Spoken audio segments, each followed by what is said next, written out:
Good evening, Rabbi. Hello. How are Hello. Are you? you can hear me, I take it. I can hear you. Yes. Yes. I Okay, good deal.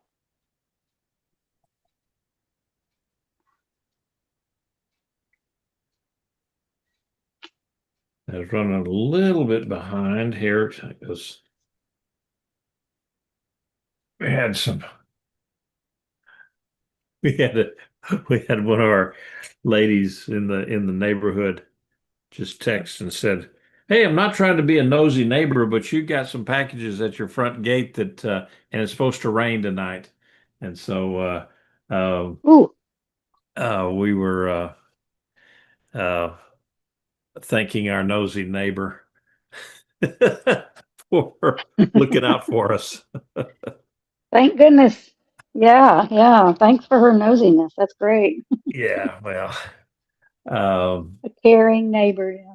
Yeah, we had that happened to one of our neighbors across the street. They're out of town, so we were trying to call them and say, "What would you like us to do with this package that's left at your front door? We know you know you'll be away for a while." So they ended up getting their son to come and get it. So that was good. So we didn't have to babysit their package, but that would have been all right too. But yeah. yeah, they didn't know it was there. So, Okay, looks like I told you. Hey, I told you to bring the wagon, didn't I? They're not that bad. Okay. But Jackie saw something in thick underbrush in the 15-foot thing and she won't come. She just sitting there looking at it. Over there, it's probably that deer over there. It's hiding in the bush. Yeah, maybe She's so. not moving. Might be a turtle. You know. Okay, Pat went down there, walked down there to get her package. She was waiting for a book, and so it came in, and now mm, the dog, the pit bull, on the way back went over, found something, saw something next door, and she's just sitting there staring it down. So the joys of living out in oh the my country with goodness. I tell you what. Oh, All right, so let me get yeah, it's fun. It's exciting.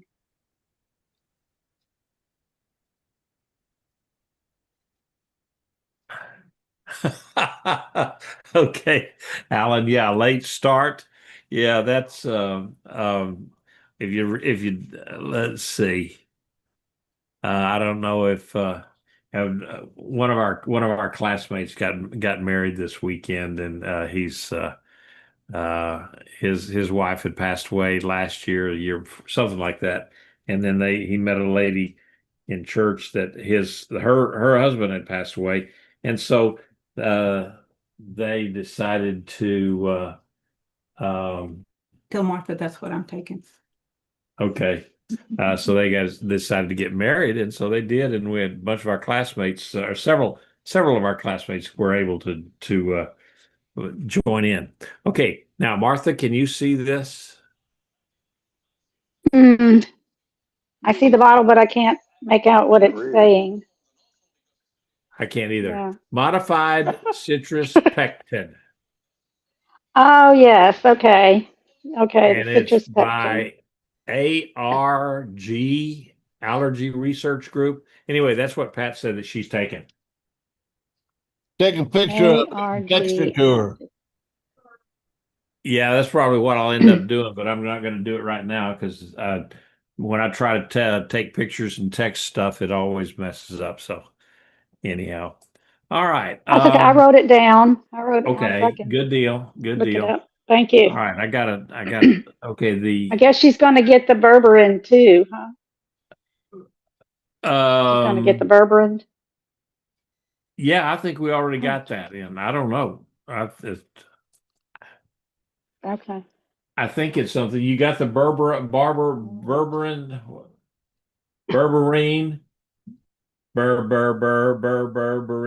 That one? No, That's not right. right now. Yeah. Okay, because we're fixing to start. Oh, okay. All right. Well, okay. Is that See more how to mute important? You tell myself you so tell nobody me. Is gets that more me important than my started. class? No, I'm talking Oh, about. no, not at all. Oh, She says, sorry. "Yeah, what's more important, this stuff or your class?" And I said, "Well, you tell me, you know." So, oh man, I'm gonna quit while I'm still behind. All right. So I think we've got I'm not all able of to the mute buttons. myself, Rabbi, from my phone. You can't mute Sorry. yourself. Well, how are you going to unmute yourself when you want to I, talk? I, that's a I, good question. Yeah,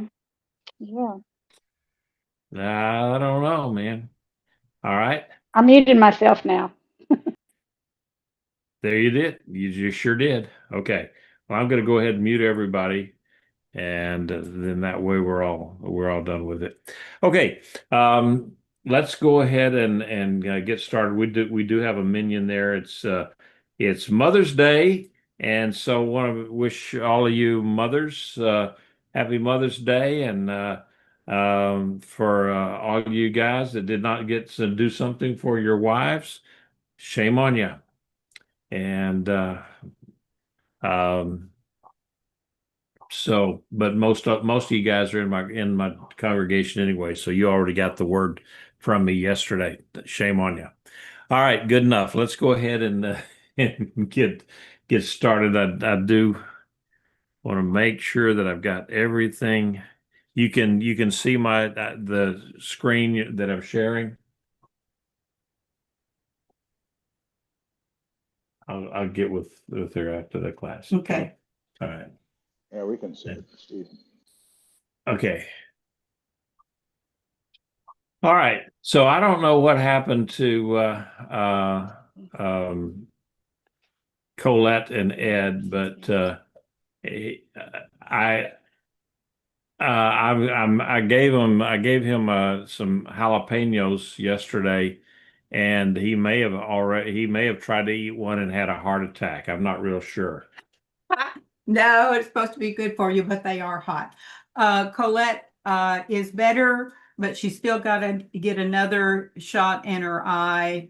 It has taken down the inflammation, so that she is scheduled for cataract surgery, but they're still milking her for those injections because it's several hundred out of pocket even after insurance. It's expensive business and she is in pain. So pray for her. There you got it, straight from the boss. Okay. Let's go ahead and get started then with the blessing. Baruch atah Adonai Eloheinu melech haolam. Asher kiddushanu b'mitzvotav v'tzivanu la'asok b'divrei Torah. Blessed are you, Lord our God, King of the universe, who sanctifies us with his commandments and commands us to engross ourselves in words of Torah. Okay, so chapter 12 tonight. It's kind of a short one, only 17 verses long. And so I'm sure that, I always say, well, we'll get out of here early with a short chapter. Nah, not so much. So, yeah, people are still getting on. Uh, and so again, I wanted to wish all of the mothers a happy Mother's Day here today, and hope you had a good one. And so I think we went out yesterday with our daughter and granddaughter to I almost said Tractor Supply. No, what? Cracker Barrel. And that's where my granddaughter wanted to go eat for some reason. She wanted to go to Cracker Barrel.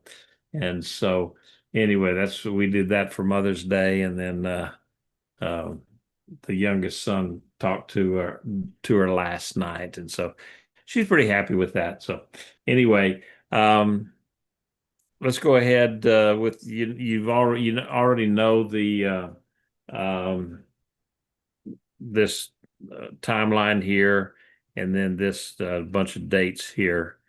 And so I'm going to do one more thing. I'm going to holler at Pat for a second and have her come get the phone.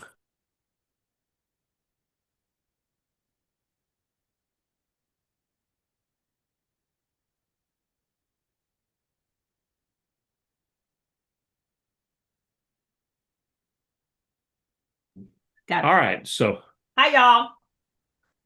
So she doesn't normally do that, but that's like I said, she's feeling okay tonight, so she did that.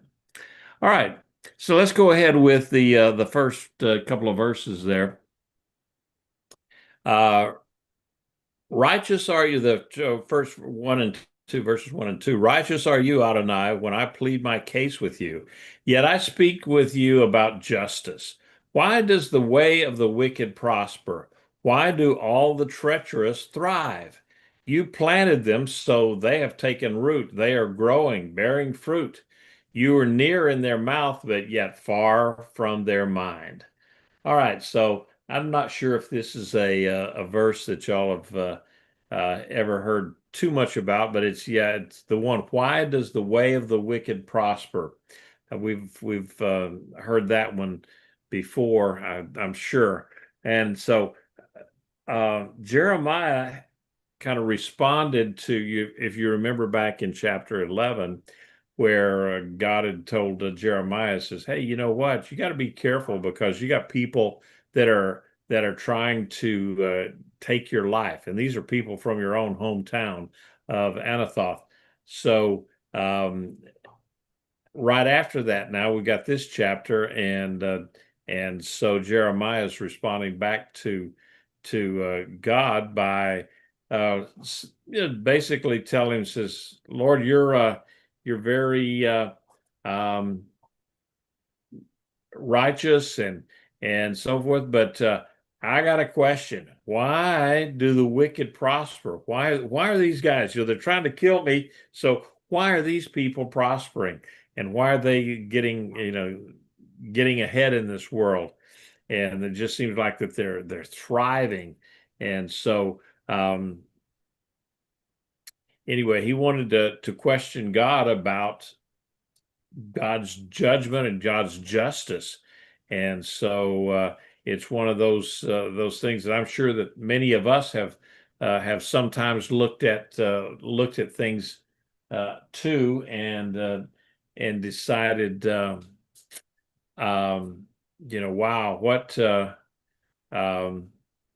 why does this guy, or why does this gal, why do they seem to, they already always seem to win the lottery of life, as it were. And so it's just a question I think a lot of us have. And you're just saying, well, look, Lord, if you're angry with these guys because of their sin, then why are they getting ahead in this world? Why don't you slap them down a little bit? He said, and in fact, he says, God, you're the one that planted them there. You put them there. So he's recognizing that God is the one that puts people in positions and other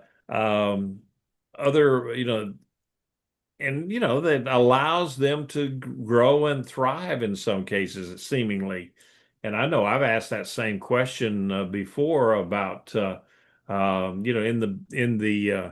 the Coast Guard, and also in the business world, in the offshore oil industry, wondering, why in the world does this person get this position when they're such a knucklehead, and they're just a bad person. And so I tell you the truth, I never did really get a good answer for some of those things. And I had one was, okay, why has this guy got the job that I wanted and I should have gotten? I've been here longer. I'm, so and so, whatever. And never did get an answer from God. And I got an answer from my wife, and she says, well, if you'd gotten that job, you would not have been been amenable to starting Tree of Life and starting your class on Sunday nights, because you would have been making too much money and you just would not want to have gone back. Been available. Your time would have been completely So- taken up. So she's filling in for me tonight here. Okay. I'm keeping you straight. Okay. But so anyway, Jeremiah here, he starts out with reverence. He's not rebellious or anything. I mean, he just wants to know because he sees all this stuff and it weighs on him, as it has in a lot of us sometimes, and he's not doubting God's character, but he's struggling to see trying to reconcile God's judgment with what he sees out there in Jerusalem. And so but he feels confident enough in his relationship with the Lord that he says, I think I can ask him this question. And I think that's something that all of us need to take to heart, is that, if we got questions about what's going on in our lives and why this and why that, it's okay to ask the Lord about that. I mean, it is perfectly okay to do that. And, especially, when you're asking seriously, in reverence, in respect, and, that's sometimes you may not get a good, clear answer, but it's okay to ask the Lord about that. So going ahead to verse 2 there, it said, "You planted them; they bear fruit." Now it says, "You are near in their mouth, but far from their mind." I thought this is a really poetic way of saying it. That these people, well, they prosper externally, but when it gets right down to it, they are spiritually dead internally. So while you look at them and okay, they got all the toys and all of the good stuff in the world, but inside they're deader than a doornail, and so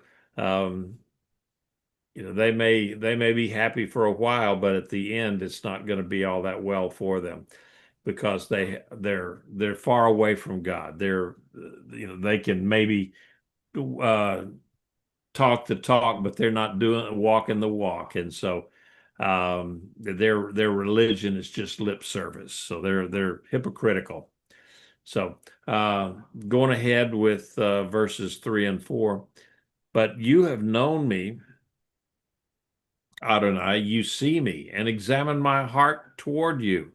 Drag them off like sheep for slaughter. Set them apart for the day of carnage.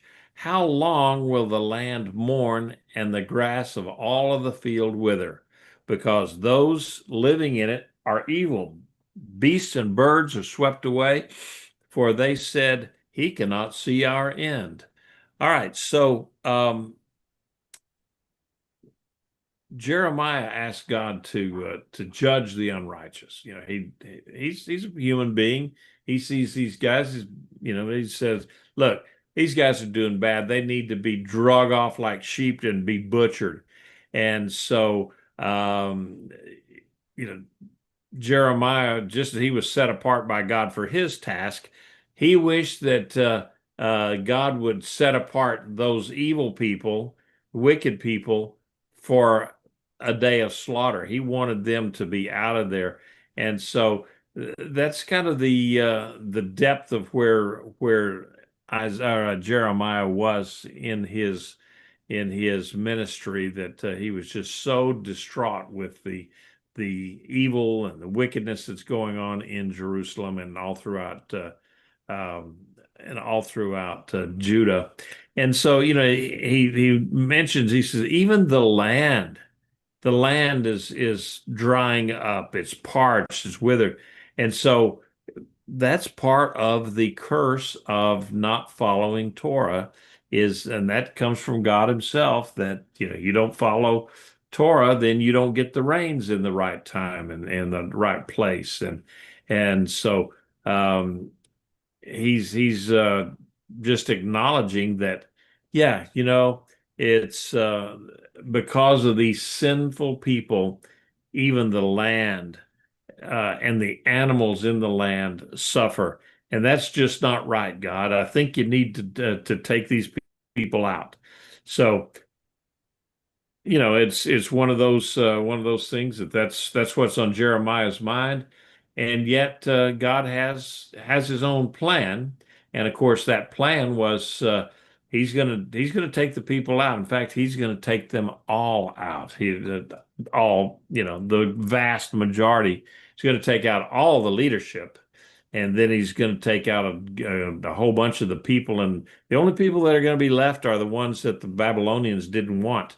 They were the old, maybe the lame, and they were weak or sick or whatever. He didn't want them. Babylon didn't want them, so they took all of the good folks. Martha. Yes, I'm just sort of curious, because this seems like a very typical question to be asking God in the face of seeing the evil people prosper and the good people suffering. Was Jeremiah, do you think, asking this as a reason why he should get out of this contract with God? He didn't want to be the prophet in this situation. So could he be asking, can I get out of this since, you said people who honor you will be blessed and those who don't will be cursed, but you seem to be doing the opposite thing here. So could this be a justification on his part to try to have a reason to back out of this prophecy line of work? I don't know that there's any indication that he was trying to renege on what God had told him, because remember, God had told him, says, look, I've known you from before you were even conceived. I knew who you were, and I knew what I wanted you to do even before you were conceived. So that idea of being able to back out of it, I think Jeremiah realized that that's a non-starter with God. It just wasn't going to happen. But it says, in light of that, since I'm stuck here with all of this, can't you go ahead and get rid of these people? Because it sure would make my job a whole lot easier. And Exactly. maybe, okay. Kind of like the ceasefire was violated. So can I get out of this? There you go. Well, I look at it in today's world that you see some of these knuckleheads and these Congress critters that we got. You wonder, Lord, why do they keep getting reelected? And the answer for that is because there's so many stupid people out there that keep electing them, and so. I stopped short of saying, Lord, why don't you send an earthquake and swallow them up and be, so we're done with them. Now, I don't know. If you took Washington D.C. and just split it up and everything, Congress and all that dropped in there, what would you call that? I mean, I'd call it a good start. But anyway, that's all right. Enough of the joke. Enough of the jokes. All right. Okay. All right. Yeah. All right. Well, I just thought I'd throw that out there. Thanks. Yep. Okay. But these people, they're going along and basically they're just they're mocking God, just saying, "Well, we'll do what I want," because God's not even watching us. He's even worse than the Bette Midler song, watching us from a distance. So he's way on out there. So anyhow, let's go. Any other comments or questions that anybody might have here before we go on? Okay. Okay, the verse 5. Now this is where God then answers Jeremiah. And so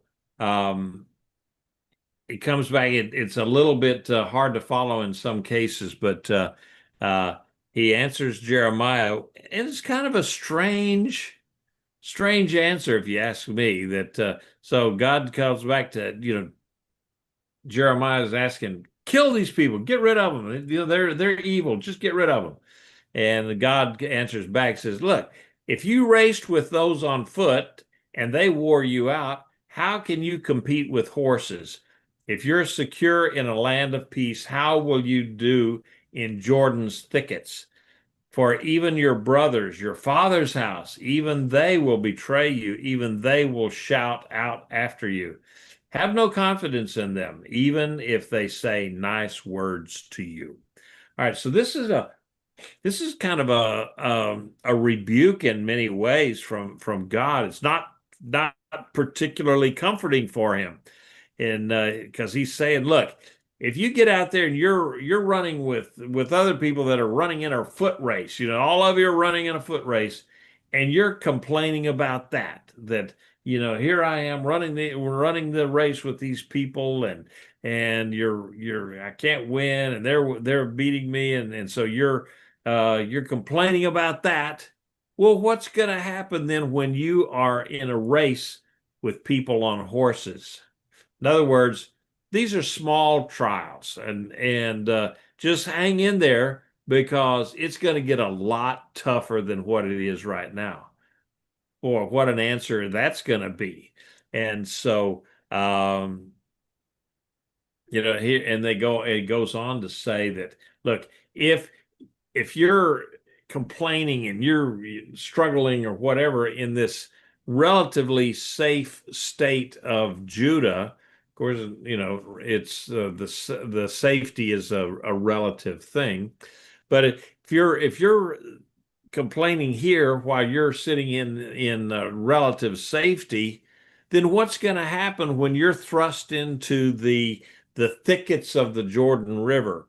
And so then he tells Jeremiah and says, remember, even your own family, the people from Anathoth, they're after you. They want to kill you. Remember what I told you. And he says, so you're gonna have some tough stuff, and we'll see that as we get into the rest of the book. Some of the things that that are going to happen with Jeremiah. And God told him, says, look, don't trust their nice words. They're just nasty people, and they're against you. So anyway, it's kind of a tough answer that God gave him. Now, I think this is a Jordan River thicket, and they call it the Pride of Jordan, not the pride like in I'm proud and I'm like that. No, it's a pride like a pride of lions, a bunch of lions. This is where predators hung out, both two-legged and four-legged predators hung out in the area of the Jordan River. And so that's where God is telling him, look, if you can't handle it where you're at right now, how are you going to do it when you're going to be in the thicket of Jordan? And maybe Jeremiah at that point didn't know he was going to be in the thicket of Jordan, figuratively speaking. But anyway, that's what God is telling him at this point. All right. So going ahead in verse 7, it says, I have forsaken my house. I have abandoned my house. I have forsaken my inheritance. I have given the beloved of my soul into the hand of her enemies. My inheritance became to me like a lion in the forest. Her voice roared against me. Therefore I despised her. Is my inheritance a speckled vulture? Are vultures circling all around her? Go gather all the wild beasts, bring them for devouring. Okay, now this again, there's a lot of poetry here, but this is God speaking again to Jeremiah, and he said, I have abandoned my house. Now, that the way that this language is written in the Hebrew is that it's a let's see if I can get my parts of speech and so forth right. It's called future perfect, meaning that he's speaking about these things that are in the future, but God is already speaking about them as if they had already happened. Now, what does that mean, that future perfect and all that kind of stuff? I don't have a clue, because that was never one of my strong suits. But what this does, it's a prophetic word where God is saying, okay, he's already fretting about what's going to be happening to his people. He sees it's going to be happening, and he knows it's going to happen because he's God, but at the same time, he's touched by it, and he feels bad about it. And when he talks about the house, this could be the temple. It could very well be, he sees that the temple of God is going to be destroyed, and there again, he's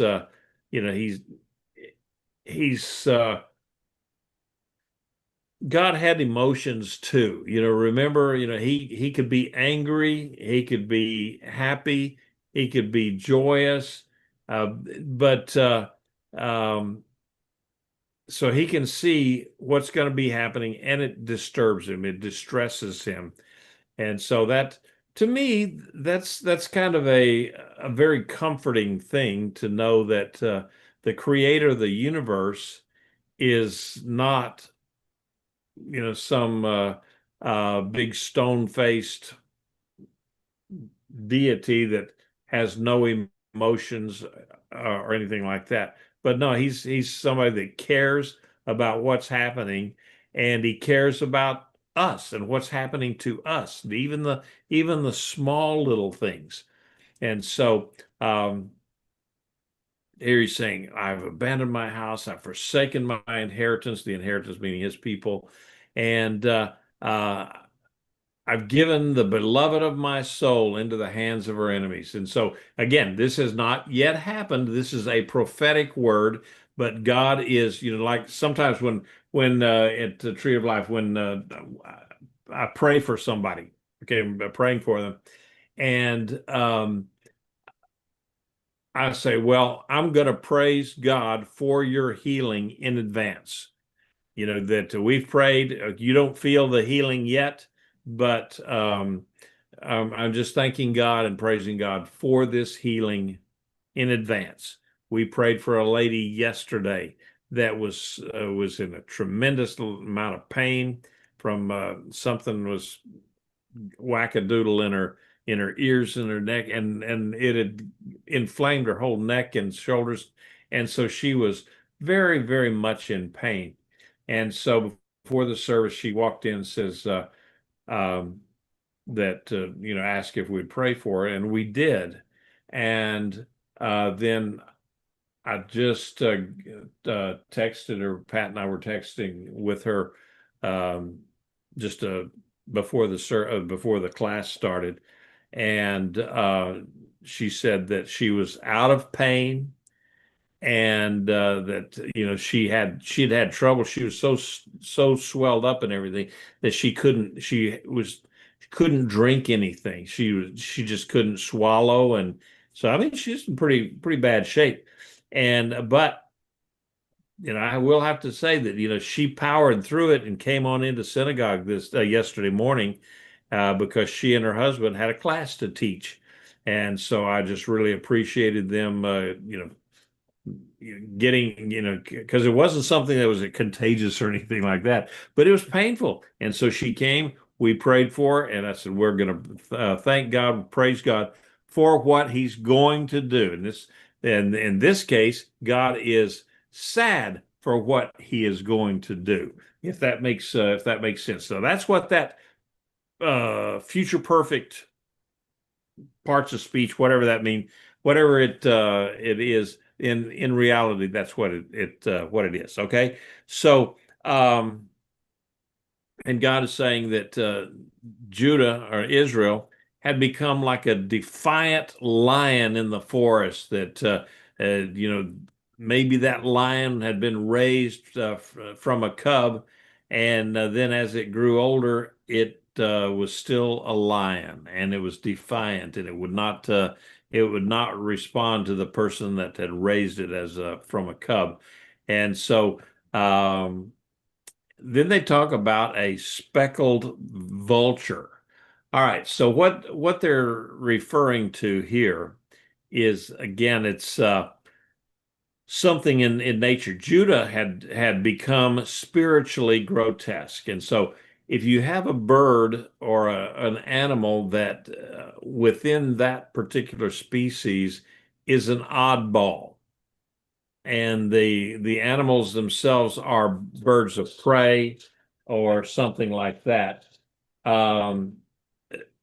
and you see one of them that's, well, either sick, maimed, or just different, these animals will sometimes, depending on the species, of course, but they will attack the animal that is different, the one that's an albino or the one that is different, somehow or another, because that's not like one of us. And so we don't want that particular animal, that aberration within our species, to be able to breed, and somehow, they in their animal instinct, they feel like we've got to rid ourselves of that aberrant individual.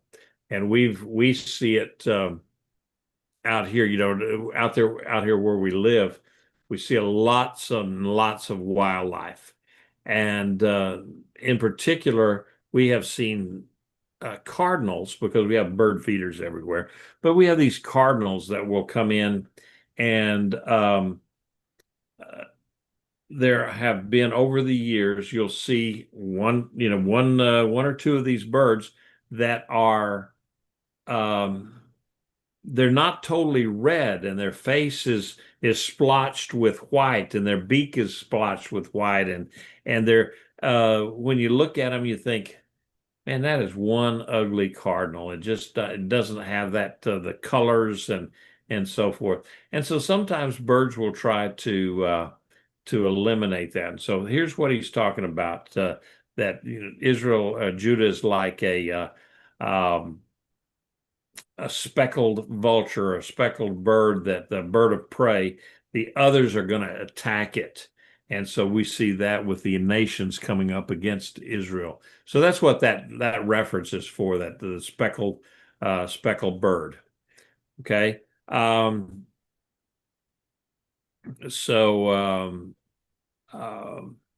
I had in my notes here that the Hebrew verbs in this section are prophetic perfects, meaning which they view future events as already past. So I've already kind of explained that, but yeah, it was somebody smarter than me had to explain that one to me, or I would have never got that one at all. So, all right, so let's look at are there any comments or questions on that so far?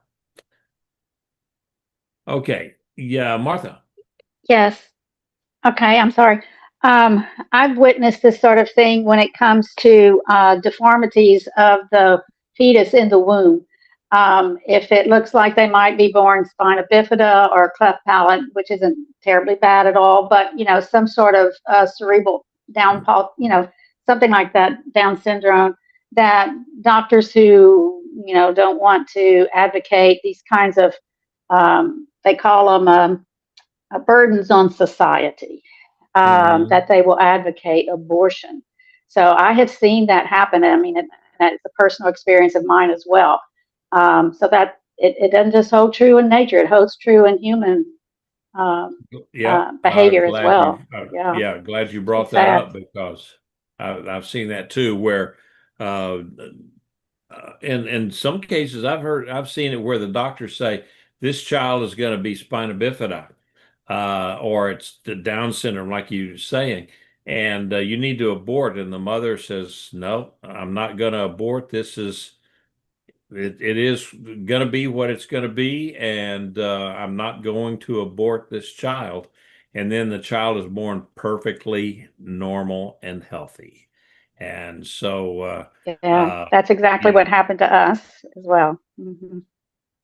Yeah. And so if our faith had been weaker, in what God would provide, and in seeking counsel from other OBGYNs on those kinds of issues, the fear factor that they put into the young mother like that is just horrific.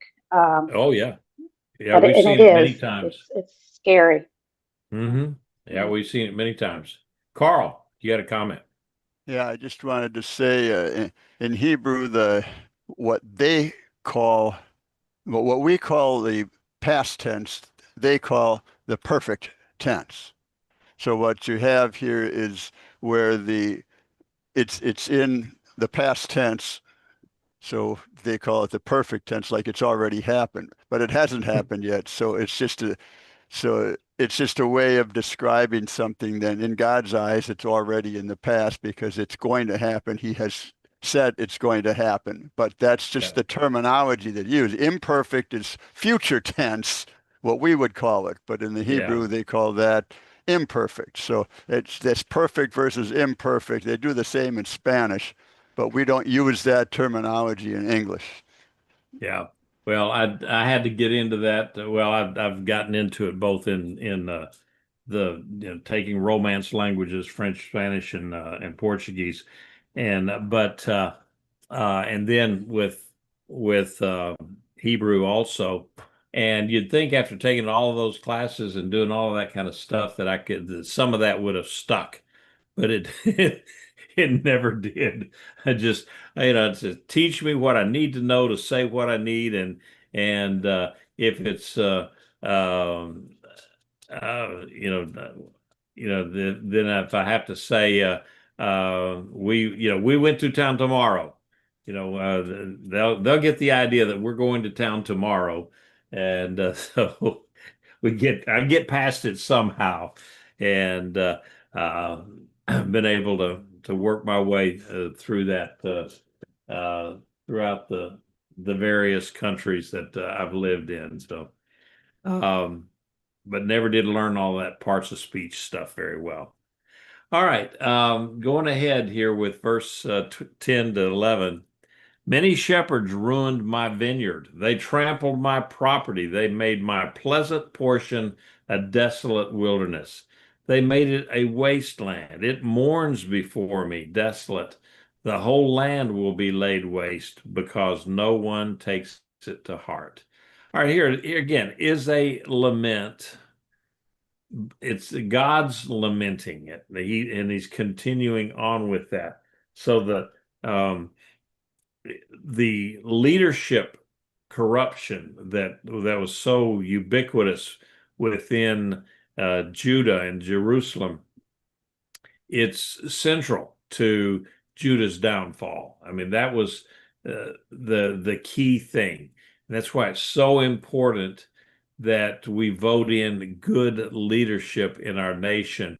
And so I don't know how many of you have seen this, but for the first time ever, starting Friday evening, this coming Friday evening on I think it's the 15th, the evening of the 15th, and going until the evening of the 16th, is going to be a special Shabbat for the United States, a national Shabbat that President Trump is calling, and he's doing it, for honoring the contribution that the God of Abraham, Isaac, and Jacob and his people have made to the United States in our 250th year anniversary.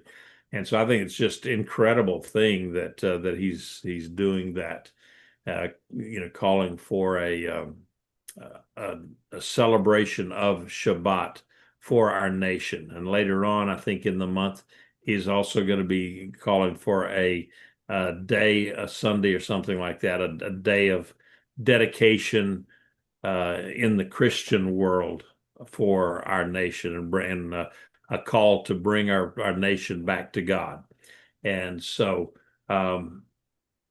that kind of leadership is important. And so, whether you like him or whether you don't, it doesn't matter. I think in these two cases that he's done the right thing, and it's something that I applaud him for. Leadership is so important. You see it all over the place. If you've ever been in the military, if you got good, strong leaders, you're going to be much more successful rather than you just muddle through somehow. And in business, I've seen it so many times where a big, good, strong company where the leader, the president, CEO has a good vision, knows what he's doing, knows where he wants to take the company, and then he retires, and somehow or another, the shareholder, somebody, they'll vote in a bean counter because they said, well, we need to be more careful about our monies and so forth. And then, next thing you know, I worked for a company that was one of the finest, strongest offshore drillers in the world. And when I left them to start my own company, their stock price was like 136 a share, and last year when they went totally bankrupt and were bought out by another drilling company, their share was less than $3 a share, and so it was all because the leadership that had that brought in uh, didn't have any vision, and they just ruined the company. And so in this case, Israel was ruined. Judah was ruined because of their leadership, and because of that leadership failure, the land suffered. Even the land suffered, and it said there the vineyards, the fields, the farms, everything suffered because of that. And we can certainly see those kinds of things happening in our own world today, where you have poor leadership, corrupt leadership. Look at North Korea right now, as opposed to South Korea, and how different those nations are because of the leadership styles. So we can go on and talking about that, but they said that all the land was destroyed and will be destroyed because no one takes it to heart, meaning that they know what the law says, they know what that they're supposed to do following God's commandments, but they just don't care. They're going to do their thing. And so as a result of that, the entire land and everything suffers. Okay. Verses 12 and 13. On all the bare hills in the wilderness, destroyers have come, for the sword of Adonai is devouring from the one end of the land to the other of the land. No flesh has shalom. They sowed wheat, but reaped thorns. They wore themselves out, gaining nothing. So be ashamed of your harvest because of Adonai's fierce anger. All right. So here's a case of again, talking about the future as if it had already occurred. And so God is talking about, okay, the destroyers have come. They're coming from the north, and it's still a good bit away from where Jeremiah is speaking until it's all going to happen in Jeremiah's lifetime, but it's still a few years before this will actually happen. But it's going to be total judgment. And Babylon's invasion, I wrote there, will be comprehensive, meaning it's going to be very detailed and very complete. The devastation that's going to be coming to Judah and Jerusalem and all of God's people there, it's going to be very, very complete. And it says no shalom will for any flesh. None of the flesh is going to have a peace. Nobody within Judah or Jerusalem. Now Israel's already gone. That was 100 years before, but now it's Judah and Jerusalem with Benjamin and Simeon. Those three tribes. They are all of them. Every aspect, every level of society, from the king on down to the lowliest peasant there, is going to be affected by this judgment that's coming. And so God says, look, they worked real hard. They went out there and sowed their fields, and it's not going to be for anything, because what's going to happen is the enemy's going to come in, take all of their food, take destroy the crops, and all that's going to be left is thorns and weeds and thistles. And so that's the price that is paid for not following, price is paid for disobedience to God's commandments is what it is. So verses 14 and 15, thus says Adonai, as for all my evil neighbors who strike at the inheritance that I bequeath to my people Israel, I am about to uproot them from their land and pluck the house of Judah from them. It will come to pass after I have uprooted them that I will again have compassion on them, and I will bring them back, each one to his inheritance and each one to his land. All right, so this is this is kind of a one of those whiplash turns of events here where God is talking about Israel or Judah and how that this is going to happen to Judah and so forth. Those are his people. And then all of a sudden he says, oh, and those nations, all of my evil neighbors, he calls them. And who are we talking about? Edom, Moab, Jordan, or what we call Jordan, the Assyrians, the Philistines over in Gaza, and just anybody and everybody that's always against Israel. He said, I'm gonna pluck all you guys up and take you out. And that's what happened during the Babylonian invasion. Is the Babylonians, sure, they took the Jews and they sent them off to Babylon, but they also took the Philistines that were, the people from Gaza. They took them, people in Edom and Moab and those areas there. They took all of them and took them off into captivity. So all that happened, but then God said, but my people are going to come back. We already know that 70 years they're going to serve in their timeout. Basically, they went to Babylon for 70 years. But he said, eventually, I'm going to let these nations come back. And, I'll have compassion on them. And that, so I think what this is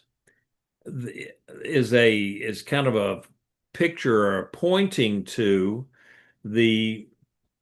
number one, it'd be pointing to a messianic period that we're in right now, where the Gentiles, the nations of the world, have an opportunity to draw near to God through Yeshua, through the sacrificial death and resurrection of Yeshua.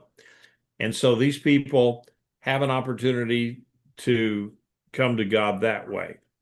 And then later on in the millennial period, the nations of the world again will have the opportunity to come near to God as they come every year at Sukkot to bring offerings to God, Yeshua, in the temple in Jerusalem. And so if they do that, all is well and good. And if they don't do that, the Bible says that God will withhold the rain from them for a year until they come back the next year with their offerings.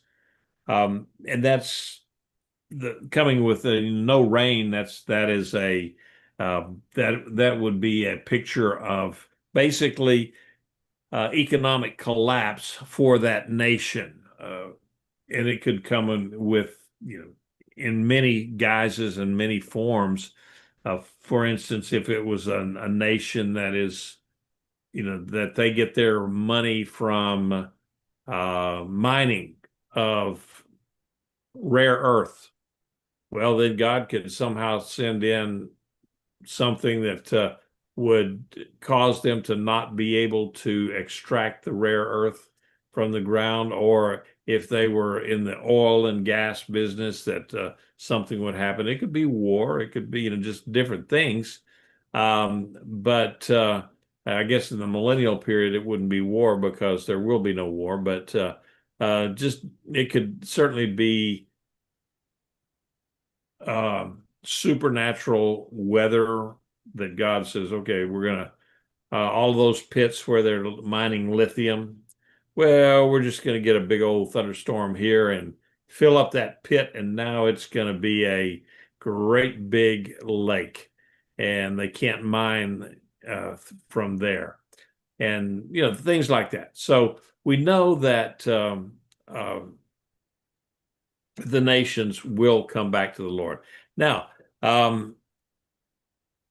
that brings us to the last two verses here. It says, "So it will come to pass, if they will diligently learn the ways of my people," talk about the nations, "to swear by my name as Adonai lives, just as they taught my people to swear by Baal, then they will be built up in the midst of my people. But if they will not obey, then I will uproot that nation, plucking it up and destroying it. It is the declaration of Adonai." So here again, the nations are going to have a second chance. And they what they have to do is then come in and accept the God of Abraham, Isaac, and Jacob. And it's the classic old if-then situation. If they will come back in and turn to God and swear allegiance or fealty to the God of Abraham, Isaac, and Jacob. And he says, then I will lift them up and restore them. Now, on the opposite side of that is where he says, but if they don't do that, and I brought them back into their land, they're there, they got their country back and so forth. But if they don't do that, and if they insist on not coming to God, then I'll just destroy them, and it'll be done. And so in that there is a picture for each and every one of us that God is the God of second chances, and he's certainly the God of second chances, and in many cases the God of third and fourth and fifth chances, but we don't know. And so it's always important that we as individuals don't take God's mercy and his compassion, his long suffering patience, don't take it for granted, because sometimes God will say, look, I've given you this chance and this chance and this chance, and on and on and on.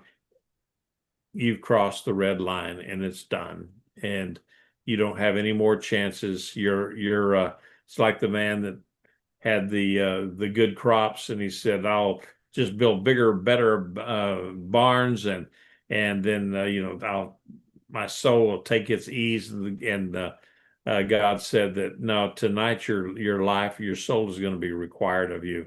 And so he was basking in his own abilities and his own work, rather than thanking God that, oh wow, God gave me the rain at the right time, and he gave it the dry portion at the right time, and we sent the good laborers in there, and we got it. And not only that, the stock market was up, so I was able to sell my grain at a really good price, and the Lord was really good to me. Instead of saying that, he says, nope, see what I did, I'm just and so God said, no, that's not the way it's going to work. So anyway, again, that's if the nations, just like Israel, if they will obey God and follow his commandments, they will be blessed. They'll be brought back in. If not, then they will be destroyed. And they don't have the covenant promise that God gave Israel. So it's going to be tougher on the nations if they don't follow God. So the choice is totally theirs. And so anyway, that is what I had for the lesson tonight. Okay, so we ended up 2 minutes early.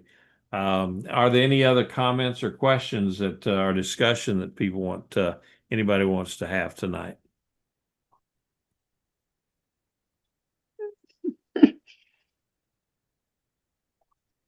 Okay, I don't know. I punched something on my screen and I don't see. Okay, there's the participants. Yeah, Martha. Okay, Martha, I see you. Yeah. Can you hear me?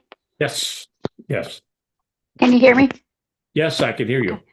Um, it seems like God being the God of multiple chances for people to get their errors corrected by obeying Him.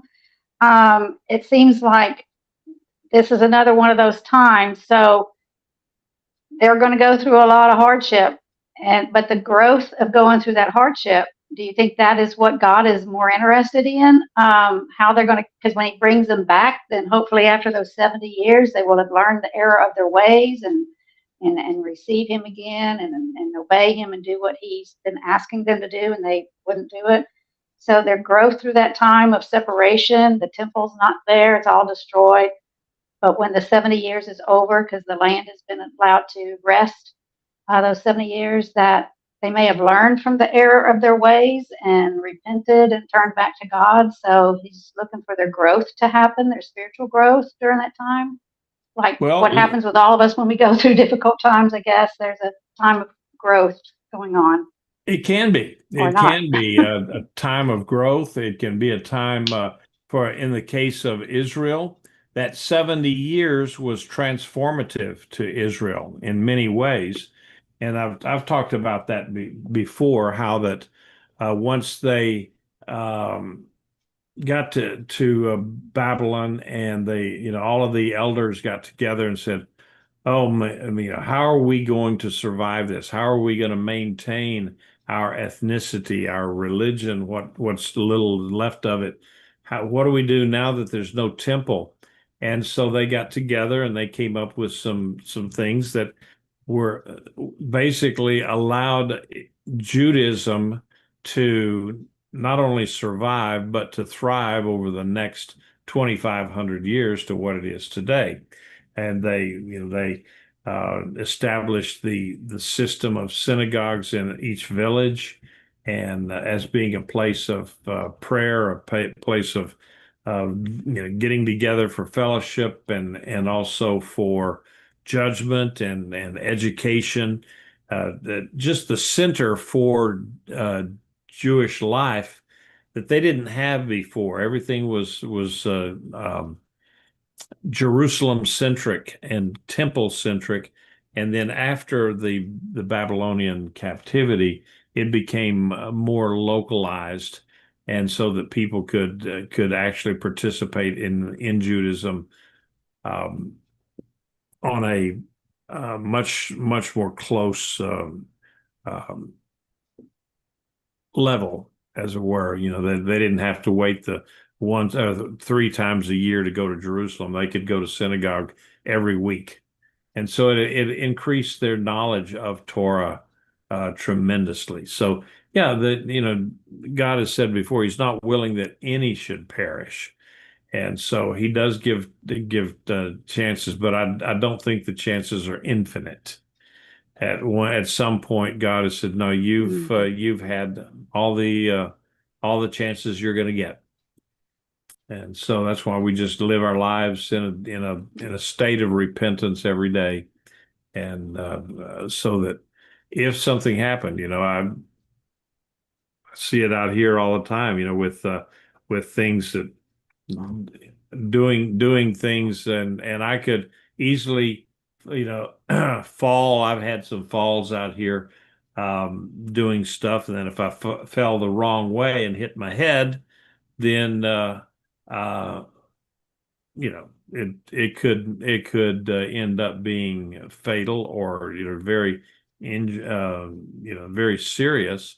Um, and so we just never know. We never know what's going to happen with us. And so that's why we have to live our lives on a daily basis of following God's command, and not saying, "Well, I'll do better. I'll do better next year. This, I'm going to go ahead and do this year, but next year I'll be better. I'll try harder next year." Mhm. And next year might not come. So Mhm. Okay. All right. okay. Thank you. I'm gonna go ahead and cut the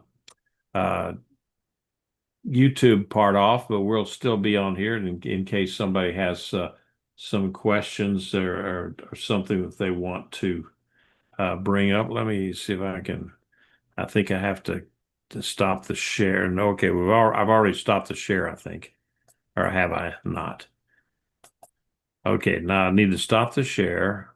All right, I've done that, and then now